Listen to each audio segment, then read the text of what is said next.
And top stories are always brought to you by Vodafone. Tonight, the majority leader, Kyei-Mensah-Bonsu, is committing to look into complaints from some of his colleague MPP MPs that a wealthy businessman had attempted to mediate and to get MPs to abandon their demands to have the finance minister sacked. The MPP MPs had last week taken the unprecedented step of holding a press conference demanding that the president sacks his finance minister Ken Ofori-Atta and Minister of State Charles Edubuahin. They blamed the two gentlemen for the country's current economic crisis.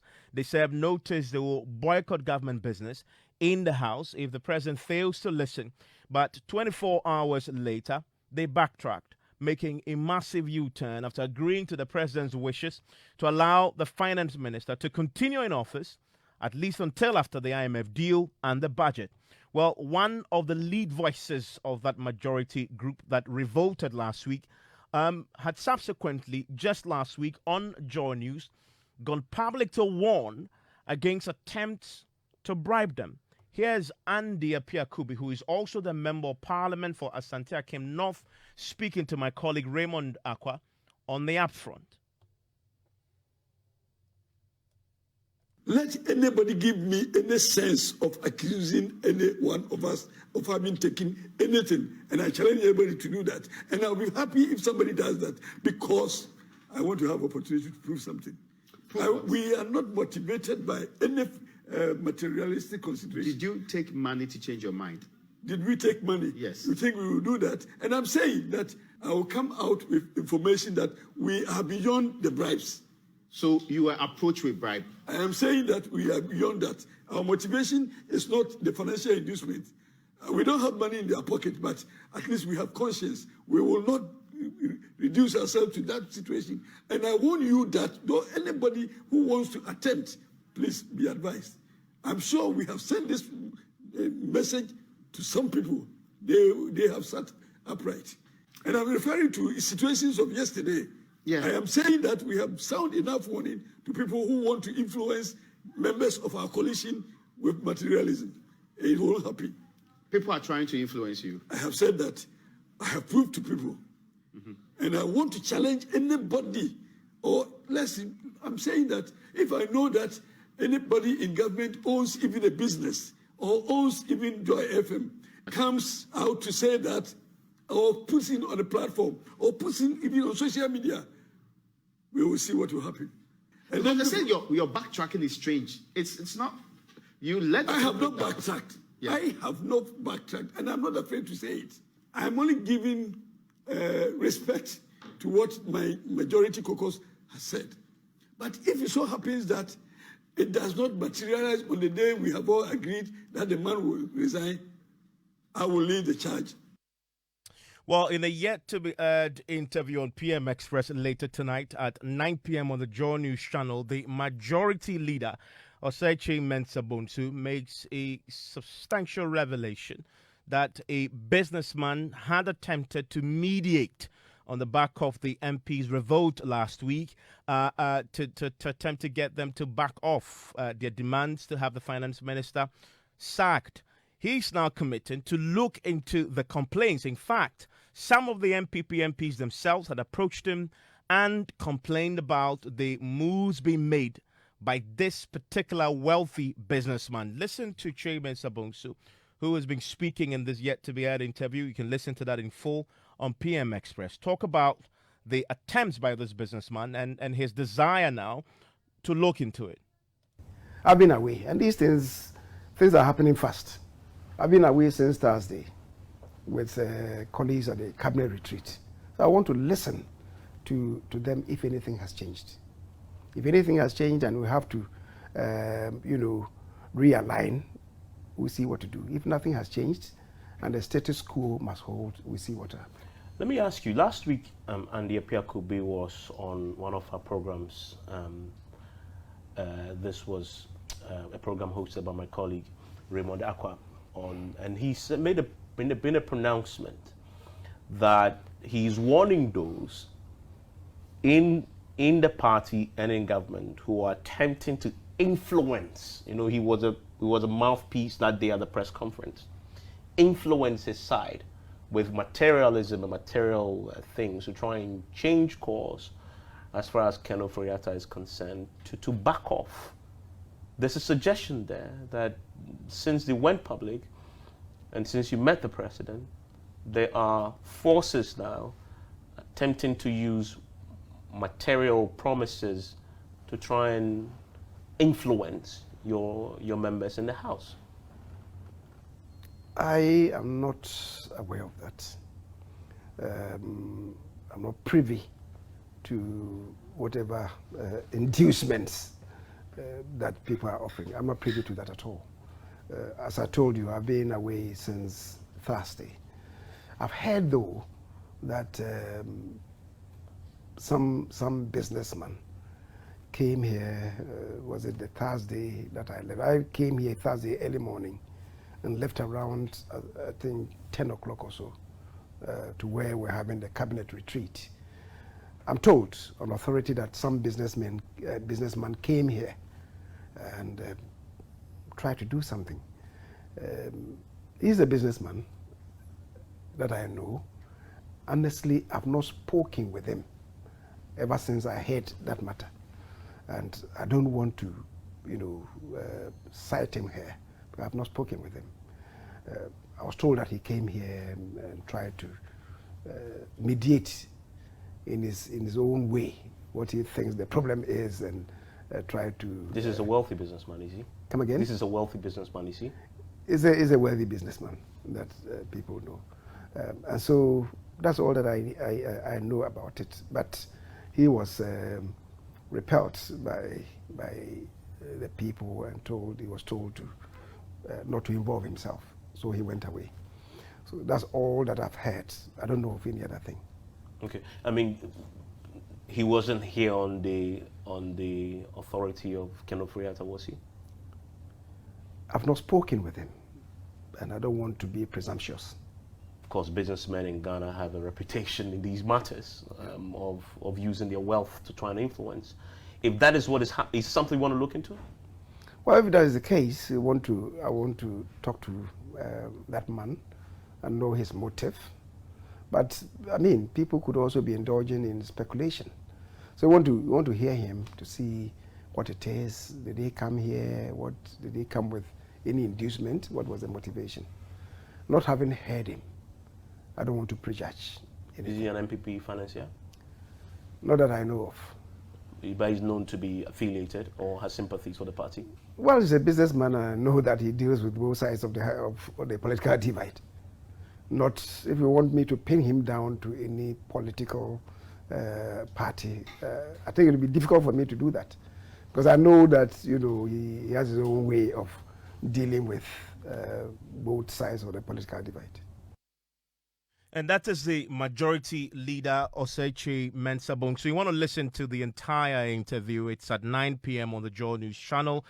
It's also going to be live on YouTube channels of Facebook as well. Get the full context of our conversation surrounding the moves by the minority members and what he says about the president's desire or otherwise to have in Ken Ofori-Atta gone. Did the president really commit in the meeting with the majority MPs who were demanding that the finance minister be sacked? Did the president commit to sack him after the IMF and the budget is read? He made a very interesting disclosure on that. You can find the details when you listen to that full interview at 9 p.m. tonight on the Joy News channel.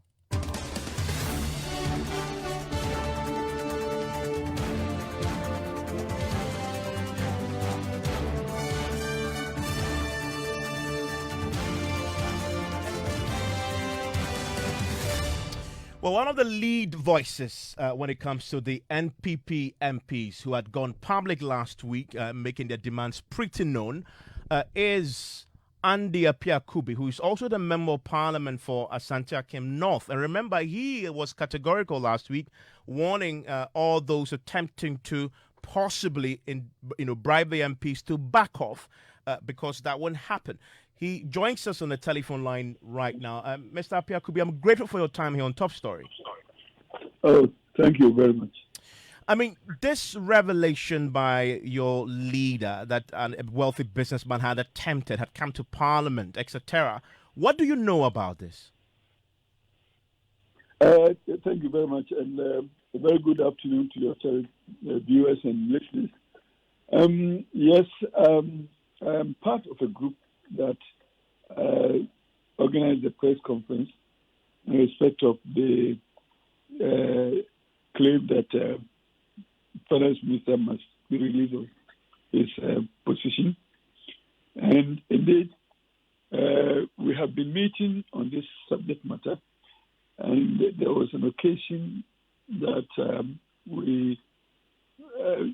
man approached us to want to mediate between us, Brussels, and the Finance Minister. We assured him that we didn't have anything against the Finance Minister per se, except that the public confidence in him had waned, and that we had been so informed by our constituents, and therefore we thought that it was time for him to go, so that we will rebuild public confidence in the ministry and in the government.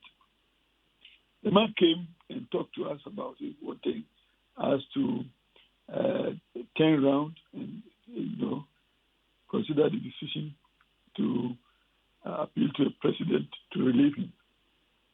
We listened to him, and he said that when he had come here to talk to us, we had given him the opportunity to address us, and therefore he wants to leave something behind for us. Indeed, he got somebody bring it, and we said, sorry, we cannot take anything.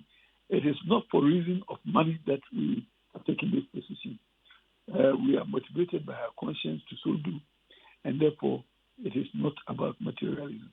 And that's where it ended. We returned the money to him, and he took it away. So it ended there. So he left money behind. No, he did not leave money behind. He gave it to somebody. Leave money behind. Okay. It was there that he was there. He came, and he went away with his money. So he came, he offered, but you turned it down, and he went away with the money. Yes, we turned it down. He took his money away, and that's where it is. So, in your estimation, I know you are a very astute lawyer. Was this an attempt to induce, to bribe you? Well, we would not consider it as bribe because there was nothing that we were doing to his advantage as a person. So that would not constitute bribe. It was something that he was doing to try and get us to accommodate him, probably. And that cannot qualify for bribe. If bribe is when you have taken something to do the thing that you would otherwise not do. But he had no personal interest in the matter, so why would he pay bribe? Maybe he was trying to offer something by way of trying to associate with us. So I wouldn't call that bribe. And in any case, it was not given, so nobody was a beneficiary of this gift or offer. So when you met him, this was the entire caucus, or just those of you 80 or so who first held the press conference? No, it was not the entire caucus. It was the group that came out on the day. So he just met the group that came out on the day, last week, Tuesday, the press conference? That's correct. And as you said, I just wanted to clarify, he wanted to talk to you in an attempt to see if you can back down. He said that it is not in the interest of the business community to see this confusion in governance, and therefore, for the sake of the business community and their businesses, let us ensure there is tranquility in the business space, in the political space. That's why he had come to talk to us. He did not have anything personal to pray for us to do for him. So this was his message was this: if you push this agenda, the business community will suffer. Oh, he said that in the light of the confusion in the leadership of the country, businesses stand to suffer, and therefore he wanted us to engage the executive in trying to resolve the impasse. That's all. There are many business people in this country. Why him? What was his motive? I wouldn't discuss motives because I wasn't with him when he took that decision, and I cannot read his mind. But you see the question why he chose to make this move. He came to meet you. He presents himself as somebody who is possibly advancing the interests of Ghanaian businesses. But the question is, why him? I mean, did that occur to you? That he was advising. Why he, the individual, not all the other businesses, the associations that could have done this, but why him in particular? But anybody could have done that, and I also don't know whether he did that in concert with others. So there was no need for us to investigate the group he represented. Neither was there a need for us to investigate his personal commitment and interest in this matter.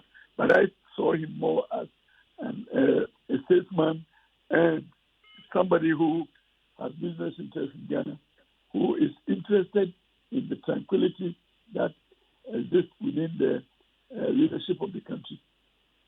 How much money did he offer? We did not open it to count. Was this something that was in a bag or on an envelope? Was in an envelope, but we did not open to count. And it was the big envelope was not open to count. Sorry, you said it was a big envelope. Yes. But when you returned it, how did you receive the news that you're not taking his money? Well, I wouldn't know that. We only just returned it. He was happy to take it and leave? I wouldn't know his mood because we only returned it to him. And since then, has he made further attempts? No, I haven't seen him ever again. Can you vouch, though, that I know you've been very vocal on this last week that you're wanting people to back up. Can you vouch, though, for all your other colleagues? Well, I am sure that none of my colleagues got back to him or got engaged with him. I'm very sure about that because we are very close and we meet every day. Indeed, we have met today, and that everybody is bent on resisting any influence, whatever and wherever it comes from. You obviously, the 80 or so of you agreed to meet him. Should that assume then, is it fair to assume that this businessman is somebody who is known to the majority caucus? I wouldn't say that because he's not known to me as a person personally. I'm not sure that he's known to the party. Neither am I sure that he's known to the majority caucus. I know him as a business person. But you gave him a very warm, reception. You opened up to meet him. I mean, somebody must have introduced him, or he must have held some clout. There was no need for anybody to introduce anybody. And indeed, he is not the only person who has attempted to intervene. A lot more people have tried to, talk to us by way of advice. Some of them have even called to discuss issues with us. So it is not a one-off thing. A lot of people have tried. People with interest in national development, interest in politics. We have had a lot of engagement with so many people. It was only one of such occasions. Is he the only one, though, who, after trying to engage, offered money? Trying to engage, I have told you many people have tried to engage us. Did they all offer money? Not at all. Would you then say that we sounded the warning that we cannot be induced by materialism and that our motivation is our questions. And I'm sure that everybody else have taken cue to that one. So he's the only who attempted to engage who offered money. My brother, how many times do you want me to say the same thing? Who is this businessman? I'm not inclined to mention names. But this is a Ghanaian wholly owned business. He is a person, so it doesn't matter where he comes from. That's all the information that we want to give. And finally, on the subject of the fundamental demands that you placed forward, I've had clarity since that when you met the president, he didn't commit to sack or get his finance minister to resign after the IMF and the budget. He only said, let's reconvene, and I'm paraphrasing, to consider this again. Is that your understanding too? No, he did not say we should reconvene. He said that our request will be attended to after the IMF and the budget and appropriation. And it is a request we made to him. We did not go to him to discuss anything. We had made a request that this man be relieved. And he says that after these two events, I will accede to your request. That is my understanding. So your understanding is that once finance ministry, once the IMF agreement is reached and the budget is read, the president will sack him. That is the understanding that I have. Would it surprise you if I tell you that Kyei-Mensah-Bonsu, when I asked him categorically, did the president categorically commit to sack him? His answer to me was no. Well, that is his understanding. My understanding could be different from his. As we stand tonight, are you still united on this, on the majority side? We are very much united, even more than ever before. You have another opportunity through a vote of censure that is definitely going to come for a debate next week. Are you going to join the minority side to vote for it? These are two separate, mutually exclusive processes. And for now, as I speak to you, I have not been convinced of the relevance of that process. But I am totally convinced of the relevance of the process that we have embarked upon, and so much believe in that. Mr. Andy Appiah-Kubi, I'm very grateful for your time and for the clarity on the subject of this businessman attempting to meet and offering cash. I'm grateful. I'm very grateful for calling me also. Thank you. That's Andy Appiah-Kubi. He is the Member of Parliament for Asante North, giving us some clarity on this. If you're just joining us, let's break it down for you. He was in that meeting. So this wealthy businessman, a Ghanaian businessman, comes to Parliament, asks to see the majority MPP MPs. They agreed to meet him as a group, so they met him. He presents his request before them. Fundamentally, his request was that they back down from their demands to get the finance minister and the minister of state at the finance ministry, Ken Ofori-Atta, and Charles Edubuahin sacked. And he obviously, from what we just heard from Andy Appiah-Kubi, then justifies the reason for requesting that meeting with the group, the majority MPs.